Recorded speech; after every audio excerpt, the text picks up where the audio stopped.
Well, guys, it seems AstraZeneca has now removed their pandemic jab from sale after admitting not long ago that it had killed people. You don't say. Yeah, I know this must come as completely shocking news to absolutely fucking no one, but really the reason given for taking it off the market is that they've replaced it. Either way, the fact it's gone and the fact they admitted that it caused blood clots means everyone who promoted it looks like an even bigger scumbag than they did before, which could explain why Sajid Javid deleted this pro-jab tweet from the internet recently. What a wanker. This, I'm sure, many of them have done and will be doing going forward, which I simply can't allow. Much like the fact that AstraZeneca seems to be the scapegoat here, despite 2 other companies doing the same with untested technology. This is why the receipts must come out to ensure the scum who promoted it are never bloody forgotten.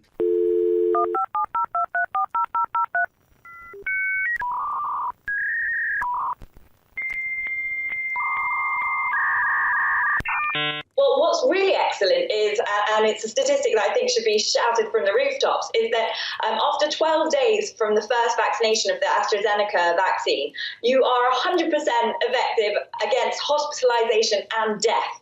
So, you know, those are the statistics we need to be hearing. Why haven't we heard that before? Well, here I am. I mean, that is an excellent statistic, and I think it's one that does need to be shouted about, but it's one that's only just been released. And they want the message to be out there that even on a beach, if you're looking at those pictures that we've just seen, if you're on a crowded beach, there's a risk of transmission. And in theory, if you go swimming in the sea, you should be wearing a mask. We all want to keep safe on a match day, and the best way we can protect ourselves and other people is to get vaccinated. If you are eligible, get your booster booked as soon as possible for the best possible defence against COVID for you and your family. What they're going to do in Austria, because I cannot understand for the life of me why people believe this rubbish on the internet, the anti-vax propaganda. It is deranged. We know there's figures from the Office of National Statistics that say, what is it, you're 32,000 times more likely to die if you've not been double jabbed from COVID.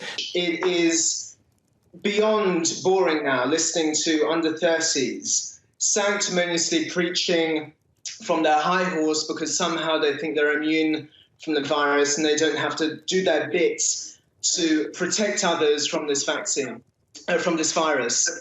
I've had this conversation with many friends, and I'm willing to cut people off if they're not willing to get out there, get the jab and protect others from this virus. A little bit earlier than, if you get the brakes right on until we're all vaccinated, that's the safest way to do it. And I mean all of us. Including children? Yeah, including children, yeah. I think we do need to vaccinate the vast majority of us in order to be able to keep the lid on this epidemic. I've talked about this a lot, but I'm appalled by this. Yeah. And I really think it's not acceptable. And if you work in NHS and care work, and you're a potential risk to the people you're caring for, you either have the jab or you don't go to work, I think. Angela, we either allow this or we end up holding people down and jabbing them by force. No, you see, so... Now, as a lawmaker, do you support mandatory vaccines on film sets? I support mandatory vaccines, period. Dr. Fauci said that if hospitals get any more overcrowded, they're going to have to make some very tough choices about who gets an ICU bed. That choice doesn't seem so tough to me. Vaccinated person having a heart attack? Yes, come right on in. We'll take care of you. Unvaccinated guy who gobbled horse goo? Rest in peace, Wheezy. You've had your booster, and when you see people who will not take it, putting themselves at risk, it's said. Do you feel the same way I do? Does that make you angry? It makes me angry, especially in America where they talk about, it's my right, it's my freedom. No, it's not, because you are a killer. You know, the quicker that everybody acknowledges that, without proof of the vaccine, you can't go into a pub, club, restaurant, gymnasium, anywhere at all. You can't travel, theatre. You can't even go into work. I mean, personally, I have to say, I don't even think that we should allow people on the streets unless they've had the vaccine. When are we going to stop putting up with the idiots in this country and just say, it's mandatory to get vaccinated? F*** them, f*** their freedom. I want my freedom to live. There is a virus here. It kills people. And the only way we prevent it is to get vaccinated, to wear masks, to do social distancing, washing your hands all the time, and not just to think about, well, my freedom is being kind of disturbed here. No, screw your freedom. But look, Those measures, those Plan B measures, are only in place because the Labour Party stepped up and acted in the national interest. The right thing to do, according to the evidence. Yeah. You're quite emotional about that. Well, it's just, it's been such a tough year for so many people, and there's William Shakespeare putting it so simply for everybody that, we can get on with our lives, and We want to see you again. COVID-19 has kept us apart for way too long. We want to hug you, we want to celebrate with you, we want to worship with you. We want to play video games with you, preferably in the same room, so that we can see the look on your face when we beat you. But in order to do all that, we all need to take the COVID-19 jab. So all of us in this together. Things will slowly get back to normal. Well, what they're calling the new normal. But in reality, the new normal will mean needing a vaccine for doing the kinds of things we used to take for granted. Because we love you, we want you to be safe. We don't want you to be left out or left behind. Don't let your concerns be the thing that widens racial inequality in our society. Don't let coronavirus cost even more black lives. Because we matter. We said last week, we do reserve the right to mandate certification at any point if it's necessary to reduce transmission. And I should serve notice now that by the end of September, when all over 18s will have had their chance to be double jabbed, we're planning to make full vaccination the condition of entry to nightclubs and other venues where large crowds gather. Proof of a negative test will no longer be enough. People have got to understand vaccination is going to be, in the end, your route to liberty. Frankly, if you're not vaccinated at the moment and you're eligible and you've got no health reason for not being vaccinated, you're not just irresponsible. I mean, you're an idiot. We need to make it clear to them that the vaccine is the ticket back to pre-pandemic life. And the window to do that is really narrowing. I mean, you were mentioning, Chris, about how all these states are reopening. They're reopening at 100%. And we have a very narrow window to tie reopening policy to vaccination status. Because otherwise, if everything is reopened, then what's the carrot going to be?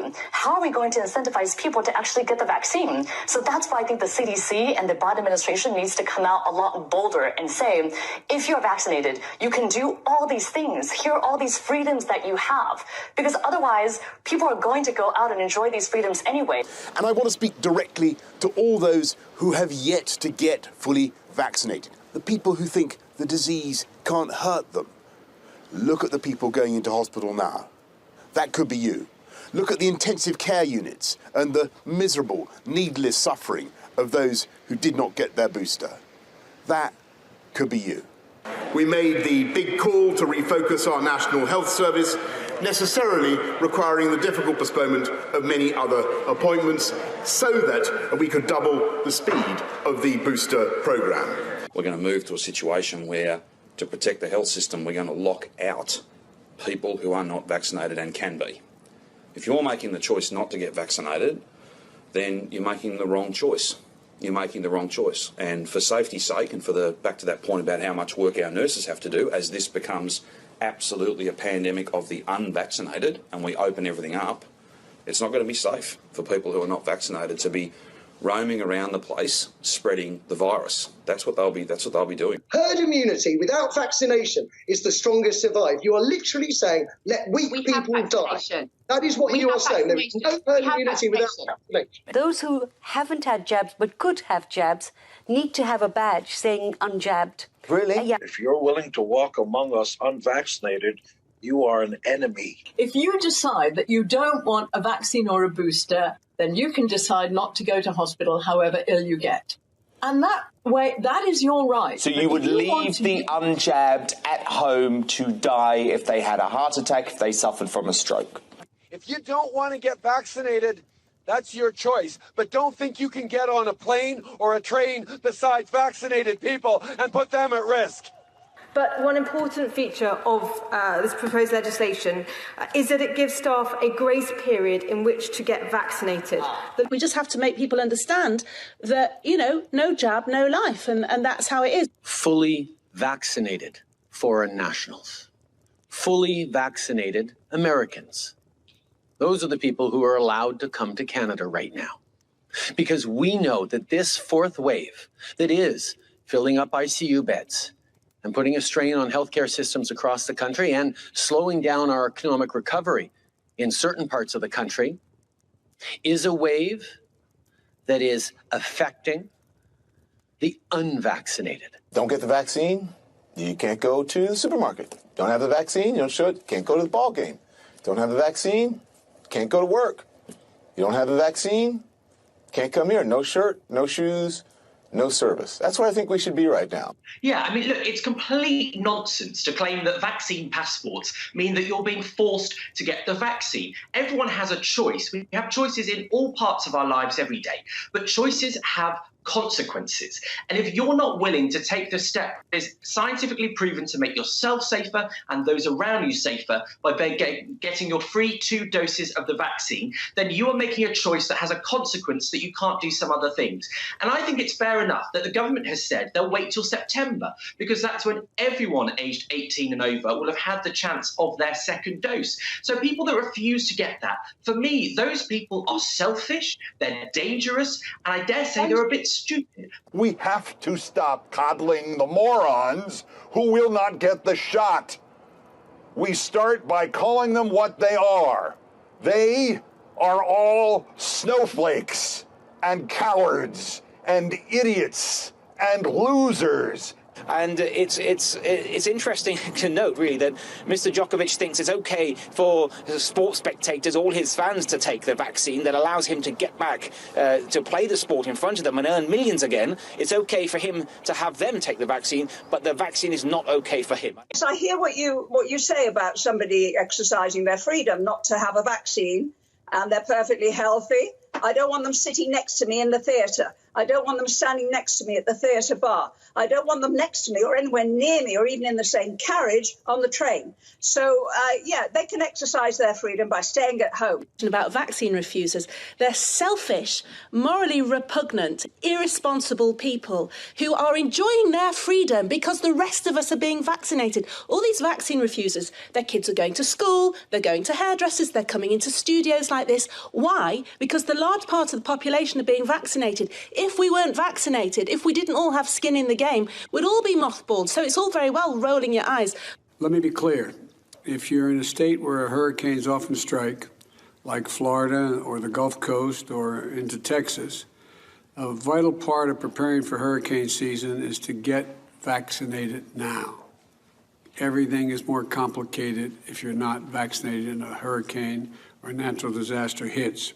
We're putting up today is saying we should really distinguish between the vaccinated and the unvaccinated. So both here at home, if we do have to adjust some of the freedoms. We've tried the education, we've tried the carrot, we now move to the stick. If it takes time now, the time to find people, great. Let's start. Let's never go with €100, make it £100, right? And it starts, and I tell you what, it's not 60 above, let's make it 40 and above, starting on Monday. Okay? Now, if we come round, knock on the door, and you can show on your phone or you've got a letter or something, you've got an appointment, that's fine. But if you willfully oppose now, you're 40 and above, £100 fine in December, £100 fine in January, £200 in February, £300 in March. By the end of the year, you'll be spending about £1,000, and that might cut through your ignorance. Country could be locked down because our hospitals have been overwhelmed with people who chose to refuse the vaccine. So as far as I'm concerned, there should be a lockdown for the unvaccinated because they're the people that are going to burden the NHS. Myths about the vaccine, that needs to be addressed. We still need more education. Every day I read such nonsense on social media about these vaccines from ignorant, ill-informed people. And then a few people are not prepared to have the jab. They keep going on about human rights and all this nonsense. The world's changed. We need to get everybody jabbed. It should be no job, no jab, no job, no travel if you've not had the jab. It should give them no of the furlough money if they've not had the jab. I know it's not what people want to hear, but we need to stop pussyfooting around. It's the only option we've got at the moment to get through the pandemic. So you basically see this is going to be like, it's almost like, you probably don't see it like this, the two different classes of people. If you're vaccinated or if you're unvaccinated, you have all these rights. If you are vaccinated... That is what it is. So, yep. I'll repeat it. If you are anti-mandate, you are absolutely anti-vax. I don't care what your personal vaccination status is. If you support, champion, give a green light, give comfort to, support anybody who argues against the vaccine, you are an anti-vaxxer. Absolutely. Your personal vaccination status is utterly irrelevant. And if you are out there in any way, shape or form campaigning against this mandate, you are absolutely anti-vax. If you say pro-persuasion, stuff it, shove it. We are absolutely going to make sure as many Territorians as possible are vaccinated. That is our best protection against this thing. And if you look at the Doherty modelling that's only come out since, that says if you double dose 80 in remote communities, 5 and up, I think you'll see our vaccine mandate is absolutely crucial to protecting lives, particularly Aboriginal lives. Vaccine, vaccine, vaccine, vaccine. I'm begging of you, please don't hesitate. Vaccine, vaccine, vaccine, vaccine. Because once you're dead, then that's a bit too late. So I just want to say to all of you cowards out there, don't be such a chicken squat. Get out there and get shot. It gives you almost 100% protection against being hospitalised and dying from COVID. And that's the statistic that people really need to know. It gives you almost 100% protection against being hospitalised. So there has to be a level of discrimination in terms of, have you been vaccinated? If you can't be vaccinated, have you been tested? Do you think it's a good idea? I think it's a great idea, absolutely. Really? Yes, I do. I think, we're in a difficult situation, we're in a bind, and ultimately the freedom that we require, unfortunately, will be hindered in America. It's actually proving that the anti-vax and those who aren't being vaccinated, and I'm not saying they're the same thing, but, it amounts to the same thing. So if we want to make sure that this is literally the last lockdown, then I would absolutely say that we shouldn't open up things until all over 18s are vaccinated. I don't take the vaccination only to protect me. I take the vaccination to protect all the people around me. And I don't understand where that is a limitation of freedom. Because if it is, then not being allowed to drink and drive is a limitation of freedom as well. To rolling out the vaccine. And it is good news that the Oxford AstraZeneca vaccine was given out today. Particularly good news as it only costs £3 per dose. So for a few £100 million, you can vaccinate the whole country, compared to the £22 billion that's already been spent on test and trace, which clearly at the moment doesn't work very. I do not agree with so much of what Tony Blair stood for. Not just Iraq, Europe, many other things. But you know something? It was Tony Blair that made those arguments about the vaccine. It was Tony Blair that said, give 1 jab to each person, not 2, and we can then get a bigger part of the population dealt with quickly. It was Tony Blair advocating not hundreds, but thousands of centres where we can get people to get the vaccine. I mean, goodness me, we can even be doing it at motorway service stations. We were doing it everywhere. Now that's a lot of jab-pushing scumbags who deserve their place on the shit heap of history, so share this around and make sure they can never live it down.